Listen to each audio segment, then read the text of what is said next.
حضرت عمر بن عاص رضی اللہ تعالیٰ عنہ نے مصر خود فتح کیا تھا، خود فاتح تھے۔ حضرت عمر نے انہیں گورنر مصر بنا دیا۔ ان کا بیٹا ایک عام آدمی کے بیٹے کو کہنے لگا چلو اپنا اپنا گھوڑا دوڑاتے ہیں، بھلا کون جیتتا۔ گھوڑے دوڑے، عام آدمی کا بیٹا جیت گیا۔ گورنر صاحب کے بیٹے نے درہ اٹھایا، درہ اٹھا کر کے اس جیتنے والے غریب آدمی کی کمر پہ درے مارے۔ اس کو جب درے لگے تو بیٹے نے گھر آ کے باپ کو اپنی لہو لوہان کمر دکھائی۔ باپ کے دل میں بڑی قدر ہوتی ہے اولاد۔ درجے تو لوگ ماں کے بیان کرتے رہتے ہیں، لیکن جتنا باپ پیار کرتا ہے اس کا بھی تقاضا کوئی کر نہیں سکتا۔ والد نے جب دیکھا نا لہو لوہان ہے گردن، تو والد چیخے، روئے، اور پھر پتہ نہیں اگلے 1.5 منٹ میں اس بچے کے والد کو کیا ہوا، اس نے آنسو پونچھے اور بیٹے کو کہنے لگا میرے گھوڑے کے پیچھے بیٹھ۔ کہا کدھر جانا ہے؟ فرمانے لگے یہ ظلم کا دور نہیں، یہ عمر کا دور ہے۔ ہاں ایسی بات ہے کوئی جو مرضی کر جائے؟ بیٹھ میرے گھوڑے پہ۔ آدھی رات کے وقت پہنچے مدینے اور باہر جا کے وہ آدمی پکارنے لگے، کہنے لگے عمر باہر آؤ، نکلو خوابگاہ سے۔ جب غریبوں پہ ظلم ہو تو پھر حکمرانوں کو سونے کی اجازت نہیں ہوا کرتی۔ باہر آؤ۔ فاروق اعظم آدھی رات کو اٹھ کے آیا، کیا ہوا؟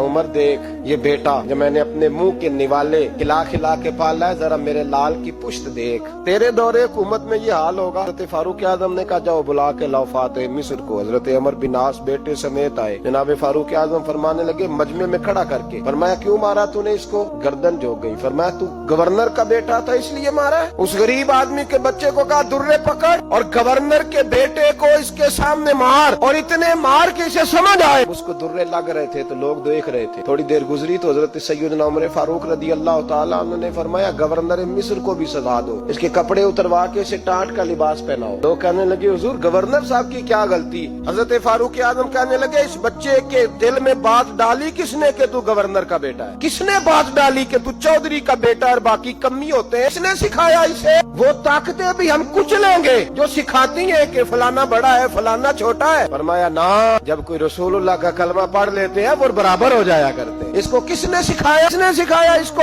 گورنر کو بھی۔ اور پھر حضرت عمر نے تاریخی جملہ کہا، حضرت عمر بن عاص کی طرف دیکھ کے فرمایا جب اللہ نے ان لوگوں کو آزاد پیدا کیا تم نے کیوں غلام بنا لیا؟ جب رب نے آزاد پیدا کیا تم نے کیوں غلام بنایا؟ عزیزو یاد رکھو انصاف کا بول بالا ہوتا ہے، پھر کوئی آدمی ڈرتا ہے، یہاں انصاف نہیں ملتا۔ اور میں آپ خود ایک بات یاد آ گئی، حضرت عمر کا زمانہ تھا، غسان کے بادشاہ نے کلمہ پڑھ لی۔ جو لوگ غریب کہلاتے ہیں نا وہ ذرا میری بات پہ زیادہ توجہ کریں، غریبوں کو سنانے لگا، غریب ذرا توجہ کریں۔ غسان کے بادشاہ نے اسلام قبول کر لیا، اور اسلام قبول کرتے ہی وہ آئے حج کرنے۔ حج کے بعد فارغ ہوئے تو ایک نفلی طواف کر رہا تھا غسان کا بادشاہ شاہ غسان۔ آج تو خانہ کعبہ میں بھی وی آئی پی پروٹوکول ملتا ہے، آج تو مسجد نبی میں بھی وی آئی پی پروٹوکول ہوتا ہے۔ ہاں کے بھی دیکھتے صحیح تو کھڑا کہاں؟ یہاں بھی پولیس والوں نے بازو پکڑے، سوچو تو صحیح یہ حال کر دیا تم نے مذہب کا۔ طواف کعبہ ہو رہا، اور غسان کے بادشاہ نے جبہ پہنا ہوا ہے باریک اور لمبا، وہ طواف کعبہ کر رہا تھا تو ایک غریب آدمی کا پیر اس کے جبے پہ آ گیا۔ جب پیر آیا تو اس نے پلٹ کے غریب کے منہ پہ تھپڑ مارا۔ جب تھپڑ مارا تو اس غریب نے سیدنا فاروق اعظم کی عدالت میں مقدمہ کر دیا، کہا بادشاہ نے تھپڑ مارا ہے۔ حضرت عمر فاروق رضی اللہ تعالیٰ عنہ نے بادشاہ کو بلایا، فرمایا تو نے اس غریب کو مارا ہے؟ کہا جناب اس نے پیر رکھا تھا۔ تو فرمایا پیر رکھا تھا تو کیا ہو گیا؟ تو نے کیوں لمبا جبہ پہنا تھا؟ تجھے سمٹ کے چلنا چاہیے تھا۔ کہا میرے لیے حکم کیا ہے؟ حضرت عمر کہنے لگے